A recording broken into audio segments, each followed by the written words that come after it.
Starting a business can seem like a daunting task, unless you have a partner like Shopify.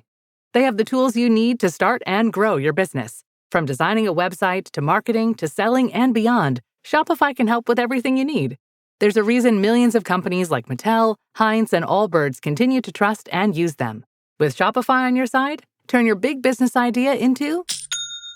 Sign up for your $1 per month trial at shopify.com/special offer. This episode is brought to you by Progressive Insurance. Fiscally responsible, financial geniuses, monetary magicians. These are things people say about drivers who switch their car insurance to Progressive and save hundreds. Visit progressive.com to see if you could save. Progressive Casualty Insurance Company and Affiliates. Potential savings will vary, not available in all states or situations.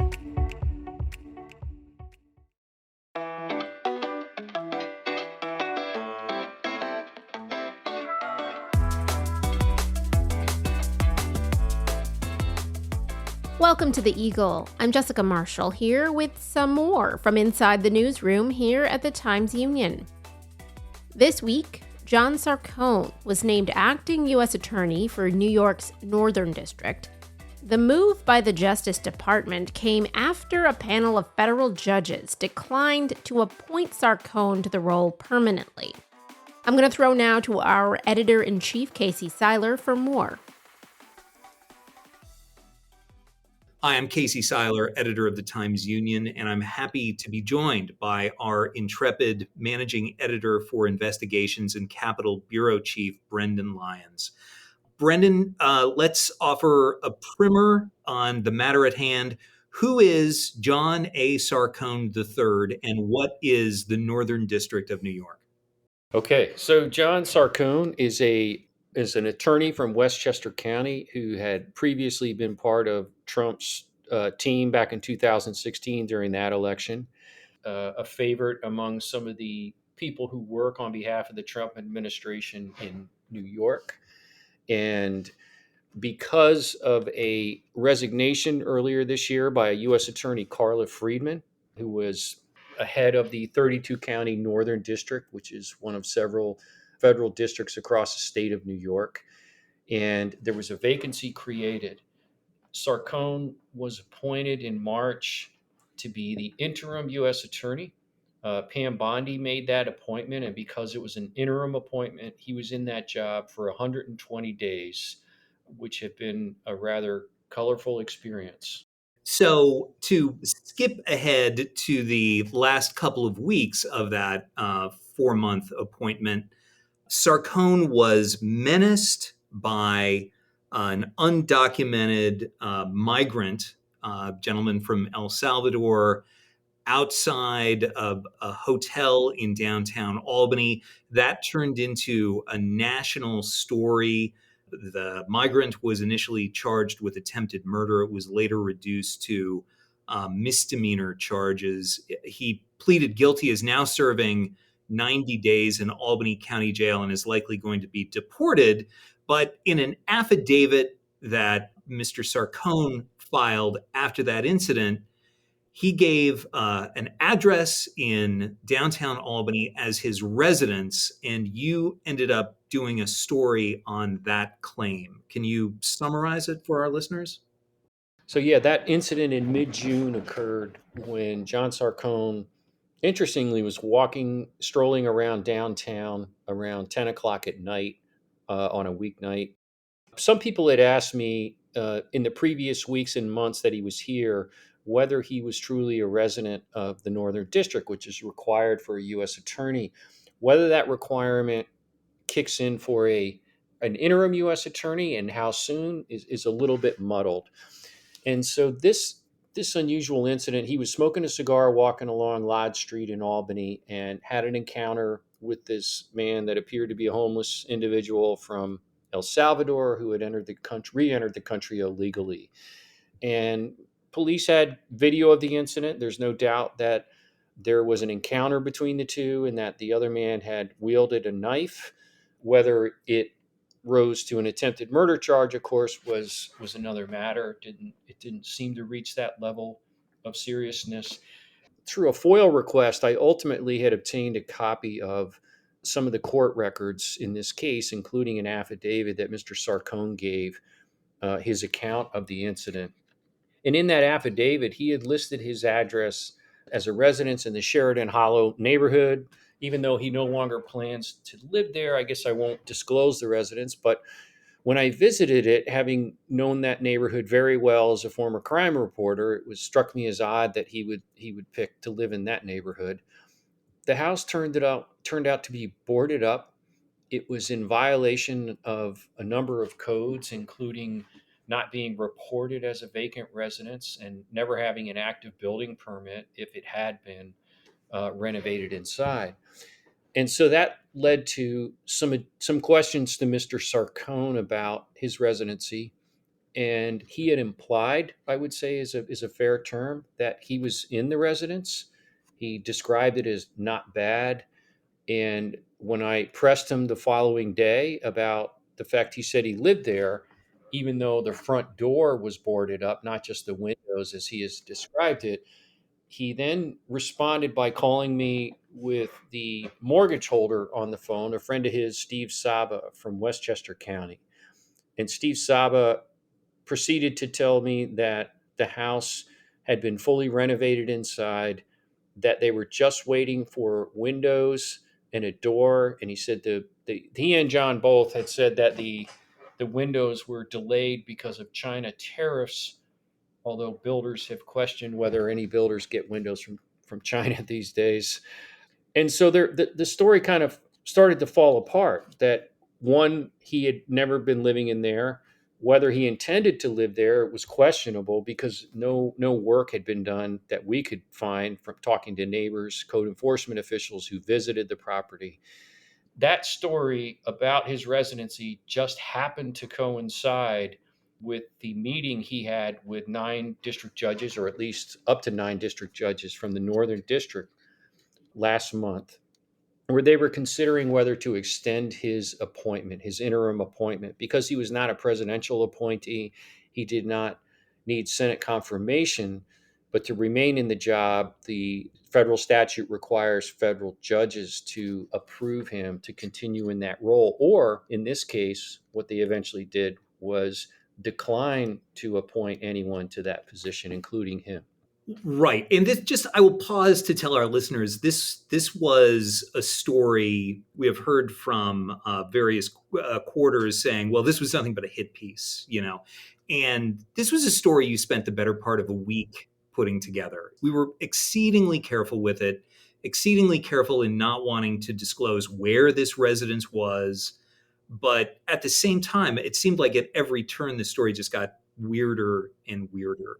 Yeah, and it's worth noting this too, that for a couple months, even though by all indications he appeared to be living in hotels up here, I didn't think that was a story. I didn't think it was fair to say, hey, this person who is from Westchester County's lived there most of his adult life, it appears, or his whole life, has not moved into a residence in the district when it's only been a few months. I didn't think that was fair or newsworthy at the time. But when he listed a house in Sheridan Hollow that appeared to be boarded up and decrepit and not livable, that sort of changed the dynamic on whether or not this warranted additional reporting. His response to that story was to order the press office for the Northern District to remove the Times-Union from its distribution list. In other words, we wouldn't be getting any of their press releases anymore. Needless to say, that resulted in a news story, which included, much of the material that we've just covered to explain why exactly he had taken this action.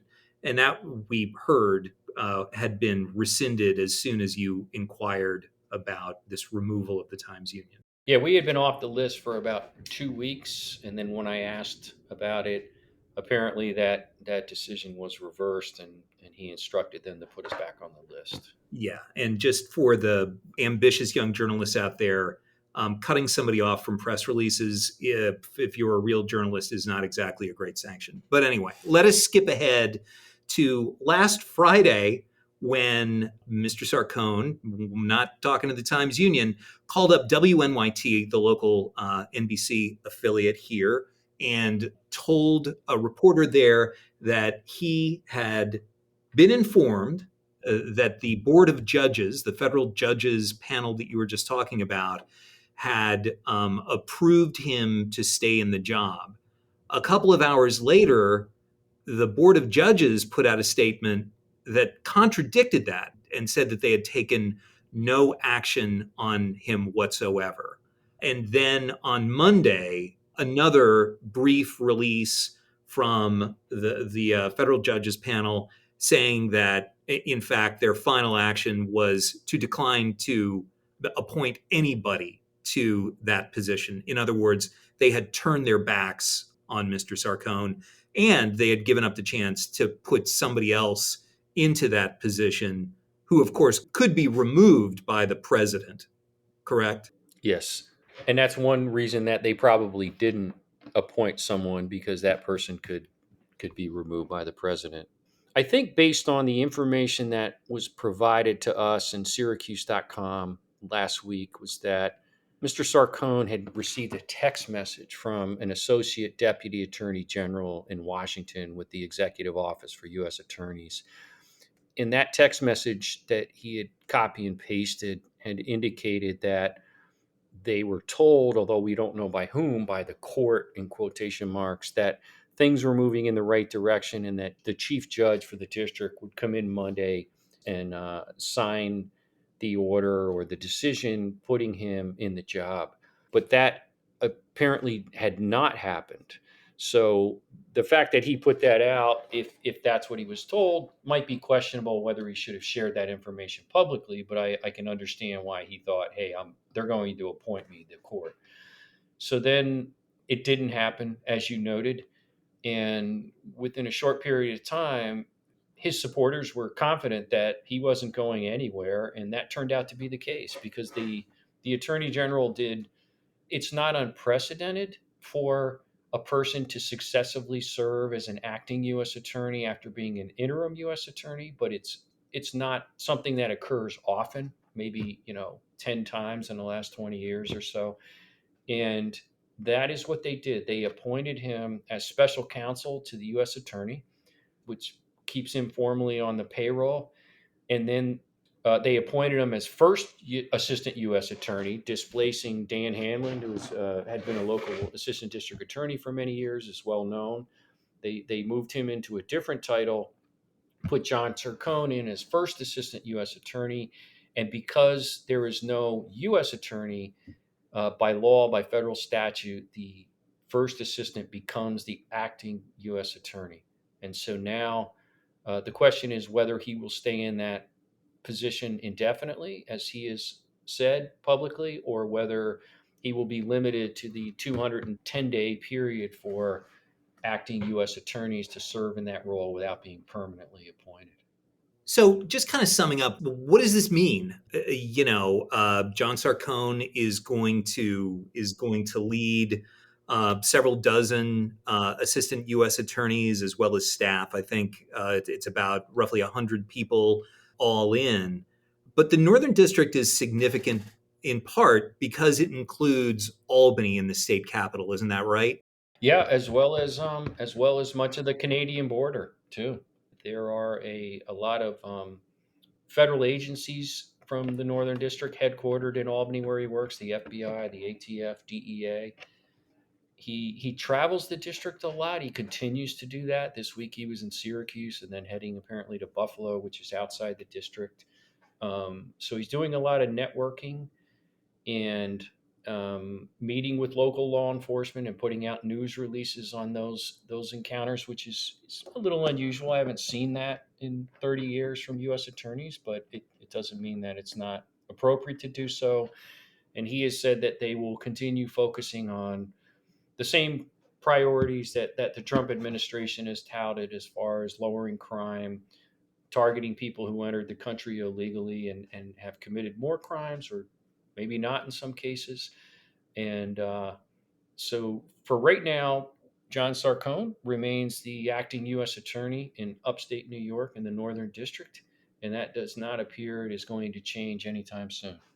How do you, as a journalist who has written all manner of impactful, hard-hitting stories, deal with it when a powerful either local, state, or federal official has, as it were, taken you off the Christmas card list in terms of access, whether that's getting your calls returned or being off the news release distribution list? I certainly enjoyed my conversations with Mr. Sarcone that have at least temporarily, I hope, just temporarily ended, but maybe he'll hold a grudge longer about our reporting. As I said to one of his supporters, if there were any errors in any of the stories, please point them out to me, and I haven't heard back from them. But to answer your question, it's happened to me a number of times through the years. Police chiefs, state police officials, government people, elected officials who have said, I'm not going to speak to you anymore. I'll never talk to you again. And it hasn't really inhibited my ability to still do our job and get information, including about all the developments in his professional career over the past few weeks. Well, Brendan, I appreciate it. These have been terrific stories, and I know you're going to keep it coming. Thanks for taking the time to talk to us. You bet. Thank you. You can read all of Brendan Lyons' reporting on Sarcone at timesunion.com. That is it for this week. We will be back soon with more from inside the newsroom. The Eagle is a production of the Times-Union. It's produced and edited by myself, Jessica Marshall, with help from Erica Smith and the Times-Union digital team. Our music is Flyin' by Top Floor. Special thanks this week to Casey Seiler and Brendan Lyons for their contributions to this episode. Got questions or comments about the Eagle or any of the podcasts we produce here at the Times-Union? Email us at podcast@timesunion.com.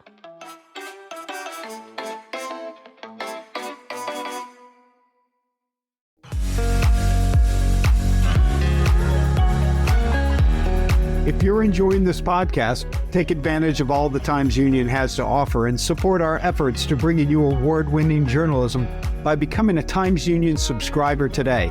Go to timesunion.com/subscribe.